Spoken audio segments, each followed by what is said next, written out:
Matapos yung pag-file kahapon ng kasong plunder at iba pang mga kaso laban kay Sara Duterte at sa 15 na iba pa na mga officials ng OBP at ng dating DepEd, ayan, pinipilit na ngayon na sagutin.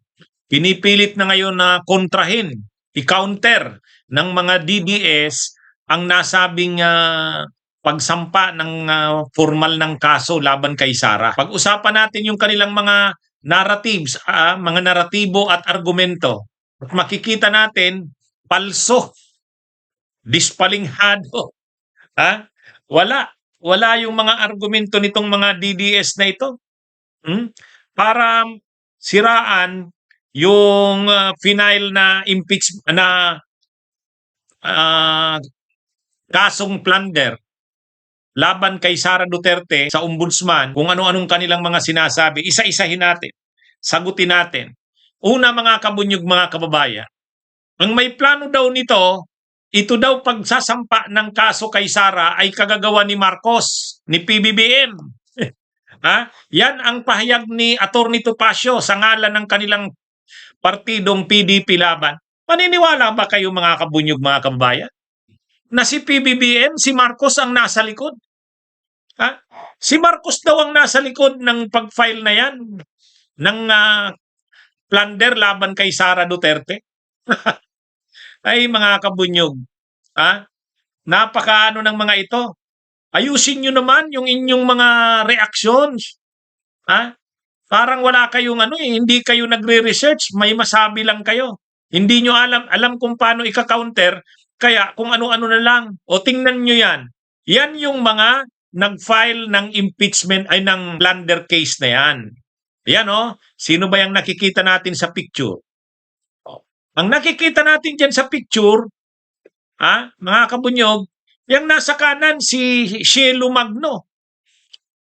Si Cielo Magno ay nag-resign nga yan sa gabinete ni PBBM. Undersecretary yan kasi hindi niya nga nagagustuhan yung patakbo ng gobyerno ni PBBM tungkol sa budget. Ay di ba yan yung advokasya niya ni Cielo Magno? Tax ng ina mo. Di ba? Yun, isa si Cielo Magno sa mga complainants diyan sa kaso kay Sara Duterte. Yan, yung puti na ang buhok. Siging Delis yan. Siging Delis, ano rin yan? Tindig Pilipinas. Tindig Pilipinas yan, Siging Delis. Mga kabunyog, mga kababayan.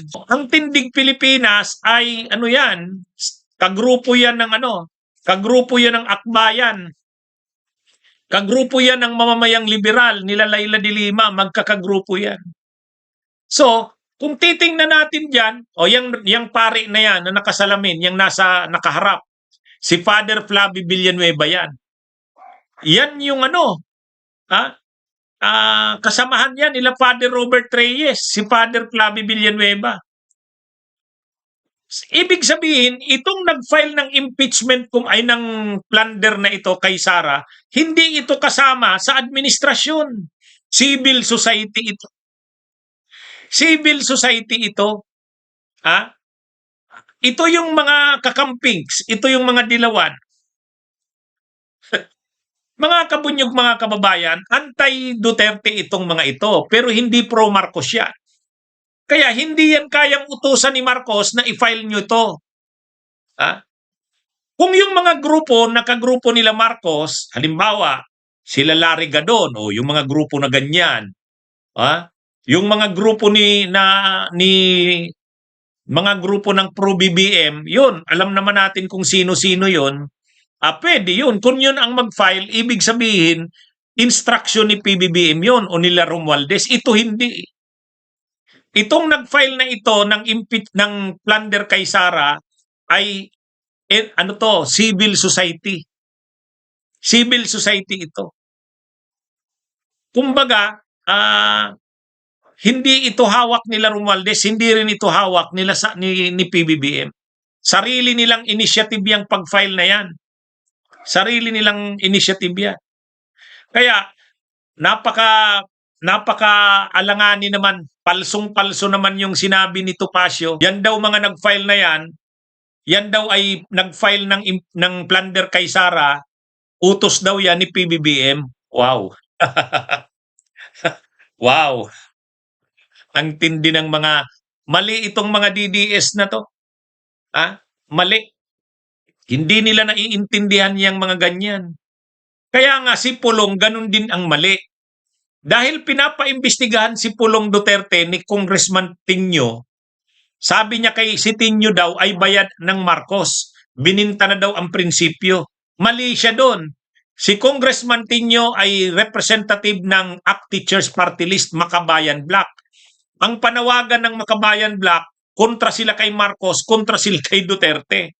Kaya yung sinasabi ni Congressman Pulong Duterte na si Congressman Tinio daw ay bininta na ang prinsipyo, wala, mali yun. Ito naman, itong grupong ito, hindi ito kasama ng Makabayan Black, ibang grupo ito eh. Ito yung grupo ng Tindig Pilipinas, sila Gingdeles, ito yung grupo nila, magkakagrupo ito sa kanang Isang Bayan. Ito yung nag-file ng plunder kay Sara. Ito yung mga Tindig Pilipinas, Mamamayang Liberal, ito yung kagrupo ng Isang Bayan, ito yung mga nagrally sa EDSA PPM. Itong mga nagraling ito sa EDSA PPM, hindi pro-Marcos yan. Ayaw lang nilang manawagan ng Marcos resign kasi ayaw nila na pag nag-resign si Marcos, papalit si Sara. Pero hindi ibig sabihin na pro-Marcos sila. Nakukuha niyo mga kabunyog, mga kawan. Kaya lang, ang ginagawa ng mga DDS, pinapalabas nila na itong nag-file na ito ng plunder kay Sara ay mga pro-BBM, mga tao daw ni BBM. Kaya lang daw yan nag-file niyan kasi utos ni PBBM, sos naman. Maglagay kayo ng maglagay kayo ng maayos ninyong mga political Yung ibig sabihin, yung nag-a-update sa inyo ng laro ng politika ng Pilipinas, mali-mali. Pag mali-mali ang reading ninyo ng politika, kaya kayo ganyan eh. Kaya yung mga DDS, huwag kayong maniniwala dyan. Mas tama, itong grupong ito, civil society. Anti-Duterte yan, anti-Marcos yan. Kaya lang, ang stand ng grupong ito, si Marcos, hindi muna nila ipapanawagan na mag-resign si Marcos kasi papalit si Sara. Pero hindi ito tao ni PBBM.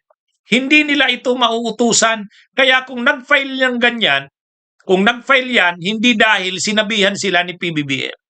Kasi ang pinapalabas ng mga DDS, si PBBM ang nasa likod ng pag-file na yan. Mali. Mali yun. Okay, pangalawang issue. Bakit daw kinasuhan si Sara Duterte ng plunder pero sila Romualdez hindi daw kinakasuhan?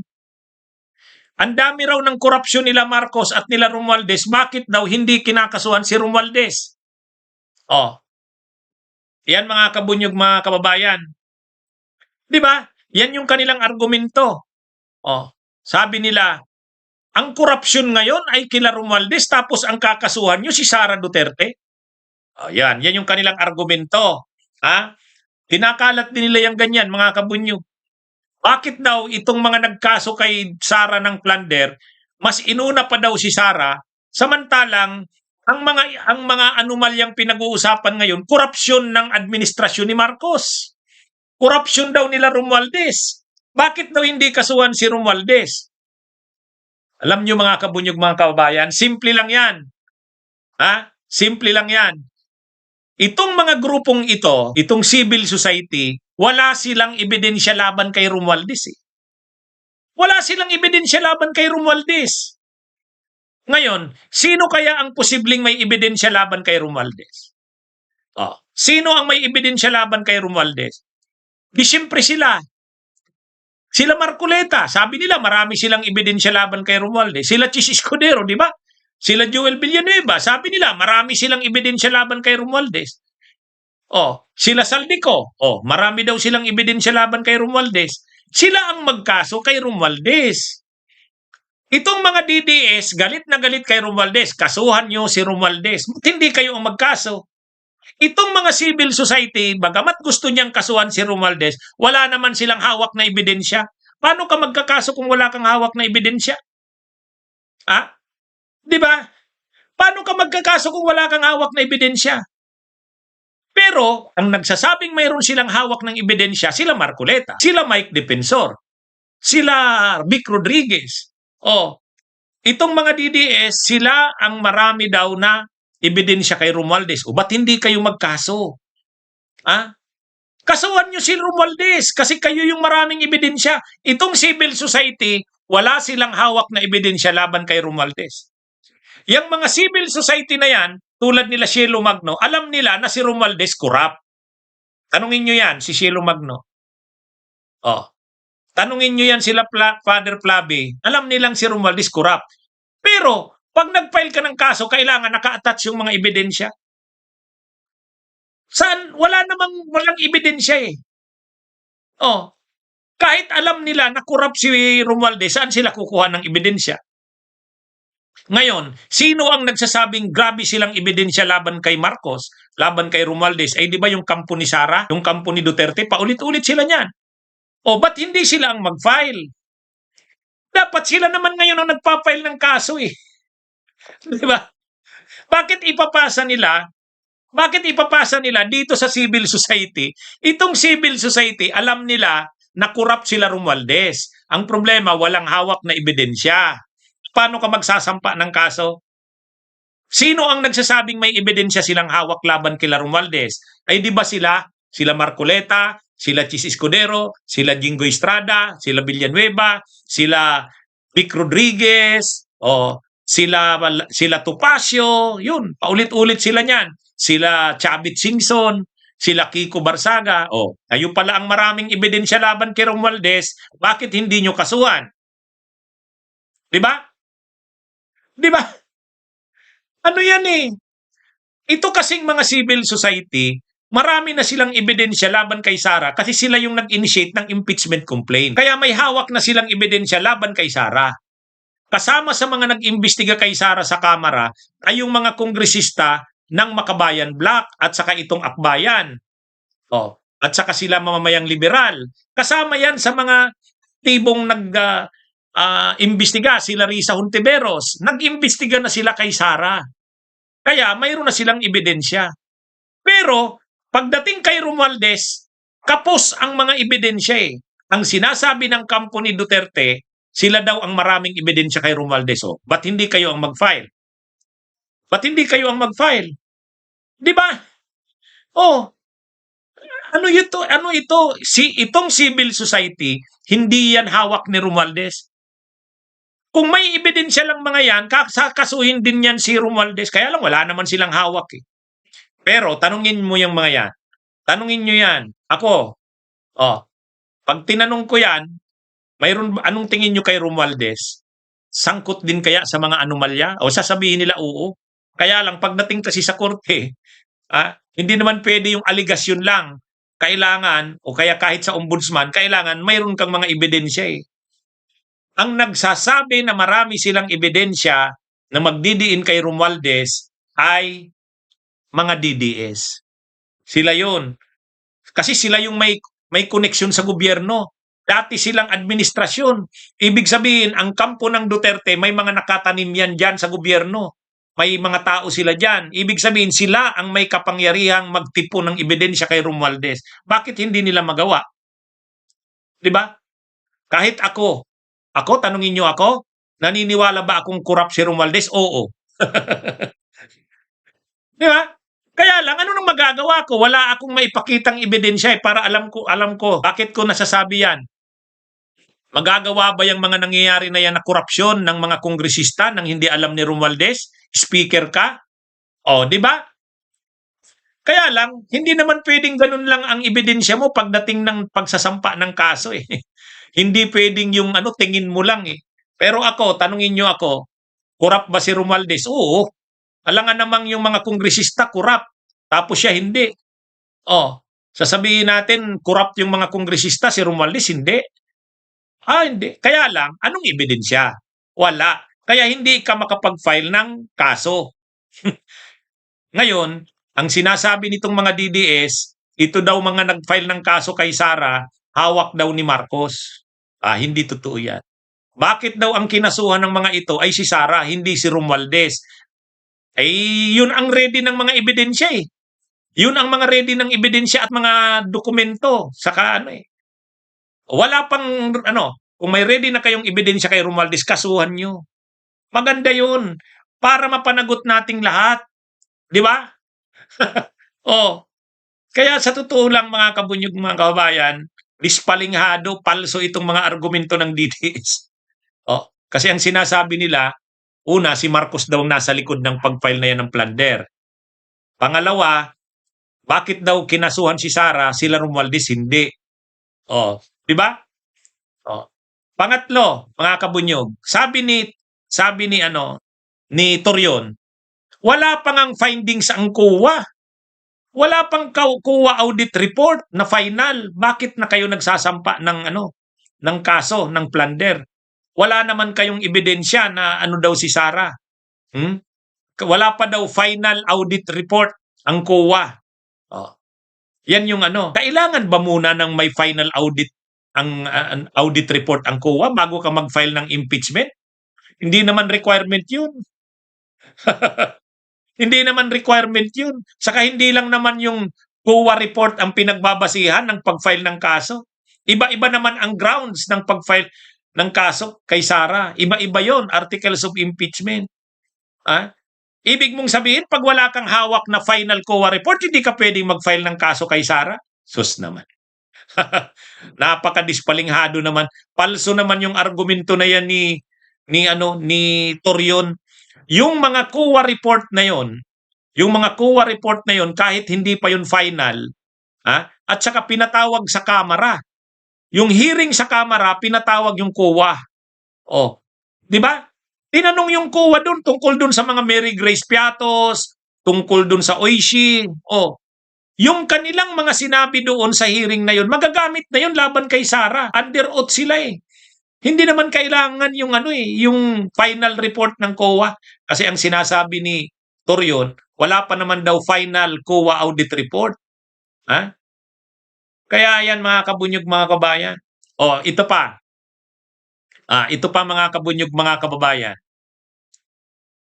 Bakit daw pinag-iinitan yung joint account ni Duterte at saka ni Sara?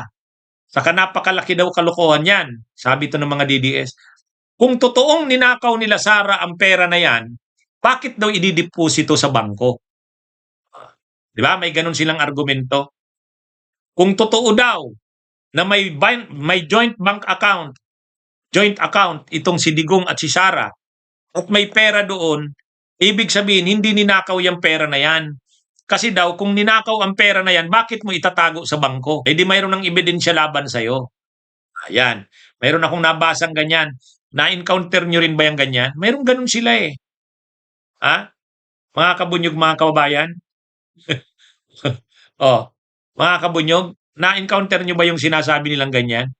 Kung totoo, bakit daw sinasabi na yung joint bank account ni Sara at ni Digong ay sinasabi na galing sa nakaw o galing sa illegal, lalo daw sa drugs, galing sa pugo. Ay kung illegal daw yun, hindi yun idideposito sa bangko. Kasi sino daw ang loko-loko na galing sa illegal yung pera, idideposito mo sa bangko. Diba? Alam nyo mga kabunyog, sa totoo lang, bakit papabuksan yung joint bank account ni Sara at saka ni Digong?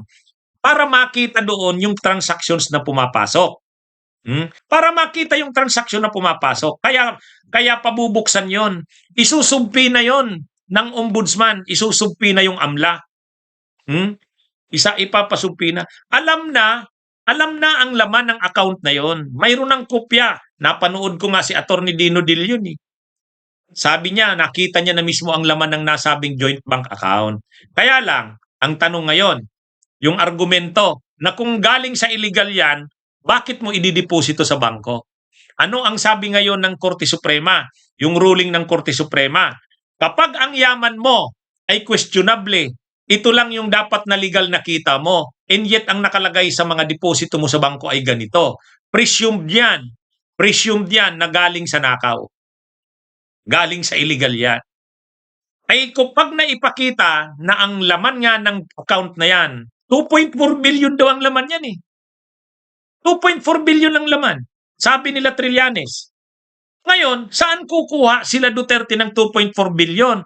Kahit pasweldo ni Sara bilang mayor, kahit pasweldo ni Pulong bilang congressman, kahit pasweldo ni Duterte mula pa nung mayor siya noon, vice mayor, congressman, kahit presidente ng Pilipinas, hindi ka makakakuha ng 2.4 billion. Di ba? Di ba?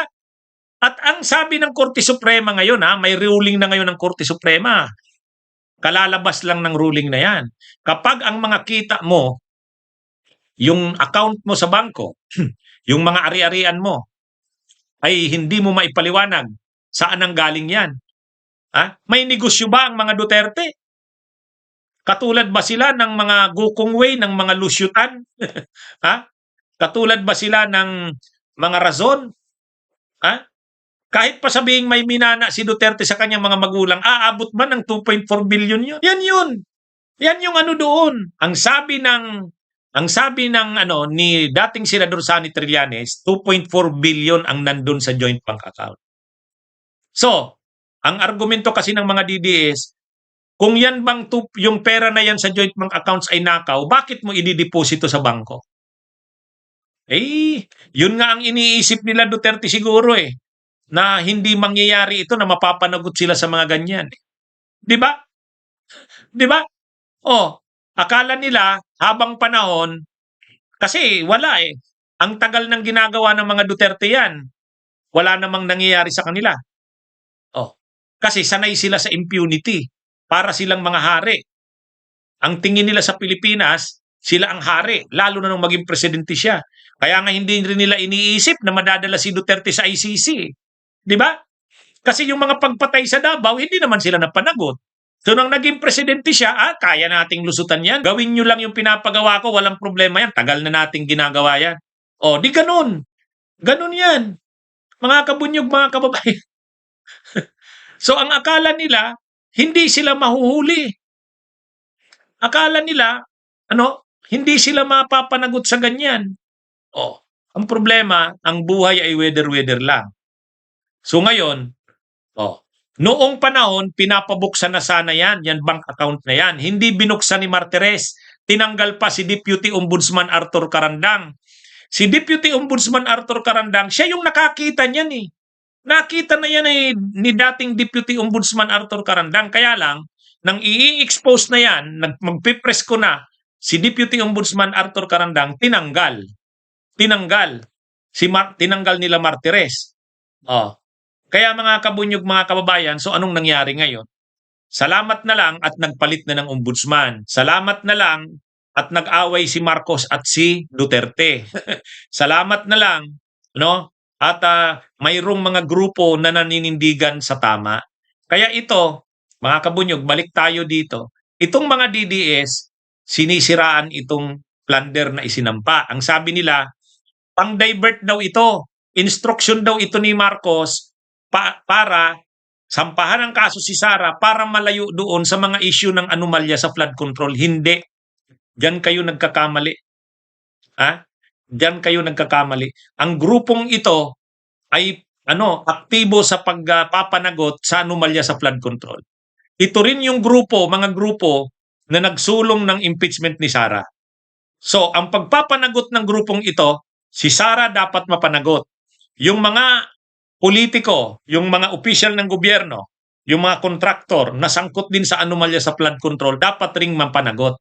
Ibig sabihin, para sa mga grupong ito, lahat dapat managot, lahat ng sangkot. Sa confidential funds man yan, sa flood control man yan, lahat dapat managot. Kaya yung sinasabi ng mga DDS na diversionary ito, hindi ito diversionary. Hindi ito pang-divert. Katulad din ng ginagawa ko. Ako ba dito, dinidiscuss ko ba yung mga anomalya sa flood control? Yes. Pero itong confidential funds kay Sara, dapat din nating i-discuss ito. Huwag natin itong kalimutan. Actually, yun na nga ang iniisip ng kampo ni Sara Akala nila, libre na sila Yung 15 mga kinasuhan, akala nila, libre na sila, tuwang-tuwa na sila. Hindi. Hindi nakakalimot ang taong bayan. Hindi nakakalimot. Sinimulan natin itong laban sa anomalya na ito ni Sara Duterte, papanagutin natin siya. At ngayon naman, itong mga nagko-commit ng anomalya dito sa flood control, papanagutin din natin sila. Dami nating papanagutin, wala tayong palilibrihin. Ganyan tayo. Ganyan tayo. Ano tayo mga kabunyog, mga kababayan? Hindi tayo kaya nga yung mga DDS, ang gusto ng mga DDS mapanagot lang yung mga aliado ni Marcos pagdating sa anomalya, sa flood control, corruption, ay para sa kanila walang papanagutin dapat na Duterte. Pagkakampi ni Duterte, hindi dapat panagutin. Yun namang mga kakampi ng Marcos, kung pwede, wag papanagutin ang Marcos, panagutin lang yung Duterte. Ay sa atin hindi. Sa akin hindi, mga kabunyog, mga kababayan. Marcos Duterte man yan. Kung alyado yan ng Marcos at dapat managot, dapat managot. Kung tao yan ng mga Duterte at dapat managot, dapat managot. Yan yung tama sa bayan natin. Di ba? Kaya tingnan nyo sila Marcoleta. Ano ang investigasyon nila Marcoleta?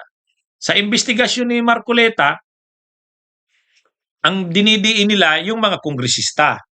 Sila Romualdez, sila Saldico, yun ang dinidiin nila. Walang senador, kasi kakampi nila ang senador. Pagdating naman ngayon, pinapanagot naman yung mga senador. Pinuprotektahan naman yung mga kongresista. Hindi dapat ganun. Dapat mapanagot natin lahat. Dapat mapanagot natin lahat. Kaya nga ako, nagkukulit ako. Bakit hindi iniimbestigahan si dating Executive Secretary Lucas Bersamin? Bakit hindi iniimbestigahan sila Amina Pangandaman? Dahil ba nag-resign na sila? Hindi. Kahit mag-resign sila, dapat imbestigahan pa rin sila. Pero yun namang mga pro-BBM, ayaw nilang imbestigahan si Amina. Ayaw nilang imbestigahan yung mga USEC na nag-resign na. Hindi. Dapat natin lahat panagutin. Dapat panagutin lahat. Bunyog, halikan na kasama ka.